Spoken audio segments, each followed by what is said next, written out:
Hey everyone, welcome back again. Myself doctor Tushar and आज इस video में बात करेंगे आपके कंपैरिजन बिटवीन ओलिगोहाइड्रोएमनियोस और पॉलीहाइड्रोएमनियोस। ठीक है, हमने इस पर सेपरेटली वीडियोस भी पढ़ी हैं। अगर आपने वीडियो नहीं देखी तो आप जरूर से चेकआउट कर लेना, उसका लिंक नीचे डिस्क्रिप्शन में दे दूंगा। इस वीडियो में हम क्या करने वाले हैं, इन दोनों का कंपैरिजन करने वाले हैं। जो डिफरेंट फीचर्स हैं उस पर देखेंगे कि क्या डिफरेंसेस है दोनों में, है ना। तो चलो स्टार्ट करते हैं टॉपिक को। एंड हाँ, ये नोट्स हमारे आपको टेलीग्राम चैनल पे मिल जाएंगे, जिसका लिंक नीचे डिस्क्रिप्शन में है, वहाँ से आप जरूर से चेकआउट कर सकते हैं। एंड हाँ, हमारी मेंबरशिप भी ऑन हो गई है, जिसमें हम आपके 3D एनाटॉमी की वीडियोस डालते हैं, तो आप उसे भी जरूर से सब्सक्राइब कर सकते हैं। चलो स्टार्ट करते हैं। तो सबसे पहले बात करें आपके ओलिगोहाइड्रोएमनियोस की, दैट इज़ आपका लो एमनियोटिक फ्लूइड, है ना। तो इसका डेफिनेशन क्या बैठता है कि रेड्यूस्ड एमनियोटिक फ्लूइड वॉल्यूम, ठीक है, जो एमनियोटिक फ्लूइड का वॉल्यूम है वो रिड्यूस हो गया है and measured as amniotic fluid index. And इसमें EFI कितना होता है, आपका जो एमनियोटिक फ्लूइड इंडेक्स है it is less than 5 centimetres, ठीक है। और द सिंगल डीपेस्ट पॉकेट होता है आपका जिसको हम SDB बोलते हैं, it is less than 2 centimetres. यही अगर हम बात करें इसके पॉलीहाइड्रोएमनियोस की कंडीशन में, जिसको हम क्या बोलते हैं, आपका एक्सेस एमनियोटिक फ्लूइड। इसमें क्या होता है कि excessive amniotic fluid volume measured as EFI आपका कितना है, इट इज़ मोर देन 25। यहाँ पे क्या था, लेस देन 5 सेंटीमीटर्स, तो आपको ये याद रखना है, ठीक है। और the single deepest pocket that is आपका SDB, it is more than 8 centimetres and यहाँ पे कितना था, it was less than 2 centimetres. तो ये आपको कंपेरिजन याद करना है। कॉज की बात करें कि कॉज में क्या डिफरेंस आ रहा है, तो कॉज में आपका जो मेटरनल कॉज है, ठीक है, तो इसमें क्या है, आपका हाइपरटेंशन है, प्रीएक्लेम्पशिया है, chronic hypoxia, dehydration. And fetal cause क्या हो सकता है, रीनल एजेनेसिस दैट इज़ आपका पॉटर सिंड्रोम, या posterior urethral valve, intra uterine growth restriction that is AUGR। हमने इस पर भी सेपरेट वीडियो बना चुके हैं। दैन क्रोमोजोमल एबनॉर्मलीज जैसे आपका ट्राइसोमी ऑफ 18, ठीक है। एंड उसका प्लासेंटल क्या हो सकता है, आपका यूट्रो प्लासेंटल इनसफिशिएंसी या आपका प्लासेंटो अब्रप्शन, ठीक है, इस पर भी हम वीडियो बना चुके हैं। एंड आपका जो एट्रोजेनिक अगर हम बात करें, तो जैसे कि यूज ऑफ NSAIDs, ठीक है, जैसे आपका आयोडोमेथैसिन। तो ये तो हो गया आपका कॉज किसका, ओलिगोहाइड्रोएमनियोस का। यहीं अगर बात करें पॉलीहाइड्रोएमनियोस की, अगर किसका कॉज क्या हो सकता है, तो मैटरनल में हम देखेंगे कि डायबिटीज़ मेलाइटिस, RH इनकम्पैटिबिलिटी, या कोई मैटरनल इन्फेक्शन हो गया जैसे टॉर्च में, ठीक है। तो ये सब कंडीशन की वजह से आपका पॉलीहाइड्रोएमनियोस हो सकता है। फीटल कॉज क्या हो सकता है, न्यूरल ट्यूब डिफेक्ट से क्या होगा कि आपका जो CSF है, ठीक है, बेबी का जो CSF है वो भी ऐड ऑन कर रहा है आपके एमनियोटिक फ्लूइड में, इसलिए तो वो बढ़ रहा है ना। GI एनोमलीज है, ठीक है, उसकी वजह से भी हो सकता है। या आपका जो TTTS हमने पढ़ा था, दैट इज़ आपका twin to twin transfusion syndrome, इसके वजह से भी हो सकता है। एंड इडियोपैथिक के 50% केसेस में होता है कि हमें इसका रीज़न ही नहीं पता है। तो ये हो गया आपका पॉलीहाइड्रोएमनियोस का कॉजेज़। पैथोफिजियोलॉजी की कैसे बैठती है कि used urine production by the fetus और increased amniotic fluid reabsorption leads to low fluid levels.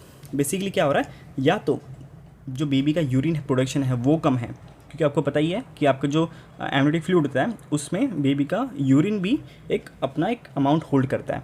अगर वही रिड्यूस हो जाता है तो एक तो हम लोग को लो एमनियोटिक फ्लूइड दिखेगा, या तो क्या हो गया, आपका जो एमनियोटिक फ्लूइड का रीअब्जॉर्प्शन है वो बढ़ गया है। तो ये 2 कॉजेज़ हो सकते हैं। यहीं अगर बात करें आपके पॉलीहाइड्रोएमनियोस की, तो इसमें क्या होगा कि इंक्रीज्ड फीटल यूरिन आउटपुट, ठीक है, एक तो बेबी का जो यूरिन आउटपुट है वो बढ़ गया है, या तो impaired swallowing leads to fluid accumulation, या तो जो बेबी है, क्योंकि बेबी भी आपका जो एमनियोटिक फ्लूइड है वो एब्जॉर्व करता है, वो अपनी माउथ से स्वॉलो करता है उसे। अगर वो उसे भी नहीं कर पा रहा है, जैसे कंडीशन आ गया, लेफ्ट पैलेट आ गई, तो उस कंडीशन में क्या करेगा, वो अच्छे से स्वॉलो नहीं कर पाएगा। एंड अगर स्वॉलो नहीं कर पाएगा तो जो फ्लूइड है वो वहाँ ही रहेगा, ठीक है। इसकी वजह से क्या हो सकता है, एक्सेसिव फ्लूइड एक्यूमुलेशन हो सकता है वहाँ पे, ठीक है। बात करें इसके इफेक्ट्स ऑन प्रेगनेंसी क्या पड़ते हैं, तो अगर हम बात करें फीटल कंप्रेशन हो सकता है, increased risk of umbilical cord compression, ठीक है, क्योंकि फ्लूइड कम है ना इसीलिए। Then meconium stained amniotic fluid हो सकता है। ऑनगोइंग प्रेगनेंसी कॉम्प्लिकेशंस जैसे आपका इंट्रा यूट्राइन ग्रोथ रेस्ट्रिक्शन या पोस्ट टर्म प्रेगनेंसी, तो ये सब कंडीशन आपको दिखेंगे in the case of oligohydramnios. Polyhydramnios में क्या देखा हमने कि यूट्राइन ओवर डिस्टेंशन दिखेगा, क्योंकि फ्लूइड ज़्यादा भरा है, ठीक है, जिसकी वजह से प्रीटर्म लेबर हो सकता है या प्रॉम हो सकता है। प्रॉम अभी हम नेक्स्ट वीडियो में पढ़ेंगे, दैट इज़ आपका प्री मैच्योर रप्चर ऑफ आपका मेम्ब्रेन, ठीक है। देन आपका यूट्राइन एटोनी हो सकता है, या PPH की कंडीशन हो सकती है, इस पर भी हम डिटेल वीडियो बना चुके हैं। देन मेटल डिस्कम्फर्ट होगा, डिस्निया है, एमा है, या गैस्ट्रोइसोफेजियल रिफ्लेक्सेस हैं, GERD की कंडीशन, ये सब डेवलप हो सकती है मदर में। एंड आपके जो फीटल है उसका मेल प्रेजेंटेशन भी हो सकता है, जैसे बेबी जो ब्रीच है या आपका ट्रांसवर्स लाई इसमें जा सकता है। Cord prolapse and even stillbirth can happen in severe cases. अब बात करें इसके क्लिनिकल फीचर्स की, किसकी, ओलिगोहाइड्रोएमनियस की। तो इसके क्लिनिकल फीचर्स में हम क्या देखते हैं कि जो इसकी हिस्ट्री है, डिक्रीज फीटल मूवमेंट्स आपको मिलेगा एंड मैटरनल हाइपरटेंशन और पोस्ट टर्म प्रेगनेंसी की कंडीशंस आ सकती हैं। पैल्पेशन अगर करके देखेंगे तो आपको क्या दिखाई देगा, small for gestational age, that is SGA fetus. जो एक होता है कि हाँ इतने मंथ हो गए अगर या इतनी वीक्स हो गए तो इतना हाइट होगा फंडल का, तो अगर वो नहीं है तो हम उससे पता लगा सकते हैं कि बेबी का या तो बेबी ही ग्रोथ छोटा हो रहा है या तो वहाँ पे एमनियोटिक फ्लूइड कम है, ठीक है। या difficulty in feeling fetal parts, ठीक है। एंड फीटल मॉनिटरिंग में आपको नॉन रीअश्योरिंग पैटर्न्स आपको मिलेंगे, दैट इज़ आपका लेट डिसेलरेशन, ठीक है। एंड अगर बात करें इन द केस ऑफ पॉलीहाइड्रोएमनियोस, इसमें आपको ये जो हिस्ट्री है that is maternal breathing difficulty होगा। क्यों होगा, क्योंकि अब फ्लूइड ज़्यादा हो गया है तो वो फ्लूइड ऊपर को पुश करेगा, तो आपके जो लंग्स हैं वो भी अच्छे से, ठीक है, वर्टिकली एक्सपैंड नहीं कर पाएंगे, है ना। तो उसकी वजह से आपको मैटरनल में ब्रीथिंग डिफिकल्टीज मिलेंगी, एक्सेसिव वेट गेन मिलेगा क्योंकि जो एक्स्ट्रा फ्लूइड है उसका भी अपना वेट होगा, ठीक है। एंड रैपिड एब्डोमिनल एनलार्जमेंट ये आपको मिलेगा। पैल्पेट करके अगर आप देखेंगे तो आपको large for gestational age fetus मिलेगा, ठीक है। ऑब्वियस सी बात है। Difficulty in engaging fetal head, क्योंकि फ्लूइड इतना है कि आप बेबी के हेड को भी फील नहीं कर पा रहे हैं, है ना।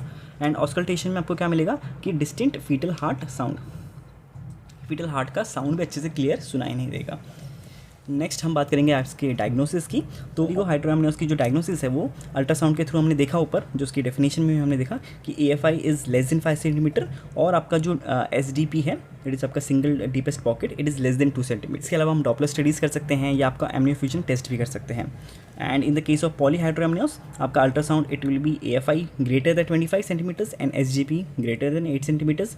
आपका जो ग्लूकोज टॉलरेंस टेस्ट होगा ये हम कर सकते हैं ताकि गैस्टेशनल डायबिटीज़ तो नहीं है मदर को, वो चेकआउट करने के लिए। एंड फीटल एनॉमली आपका स्कैन भी हम इसमें कर सकते हैं डायग्नोसिस के लिए। नेक्स्ट फाइनली इसका जो मैनेजमेंट है दैट इज़ आपका जो अगर माइल्ड केसेस हैं तो उसमें आपको हाइड्रेशन एंड मैटरनल रेस्ट देना है, सीवियर मॉनिटरिंग वाया अल्ट्रासाउंड है। एंड सीवियर केसेस में आपको एमनियोफ्यूजन करना है, दैट इज़ आपको एमनियोटिक फ्लूइड एक्सटर्नल डालना पड़ेगा क्योंकि अंदर कम है तो आपको ही बाहर से डालना पड़ेगा, ठीक है। During labour to reduce cord compression, induction of labour at term if fetus distress occurs and section if non assuring fetal heart tracing, ठीक है। अगर आपको लग रहा है कि फीटल हार्ट ढंग से सुनाई नहीं दे रहा है तो आपको immediately you have to go for C section, ठीक है। ये मैनेजमेंट हो गया आपके ओलिगोहाइड्रोएमनियोस की। एंड फाइनली आपको जो पॉलीहाइड्रोएमनियोस है उसकी मैनेजमेंट देख लेते हैं।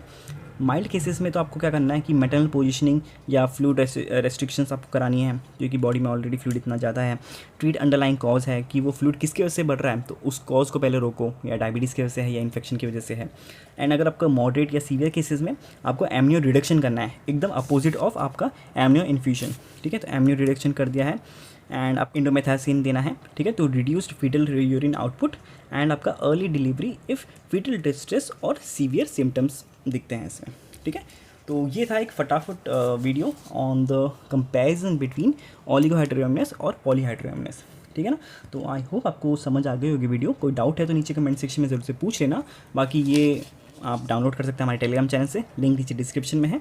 वीडियो अच्छी लगी तो प्लीज़ वीडियो को लाइक करना है यार, शेयर करना एंड सब्सक्राइब जरूर से कर लेना, ठीक है। मिलते हैं नेक्स्ट वीडियो में, till then take care, bye bye.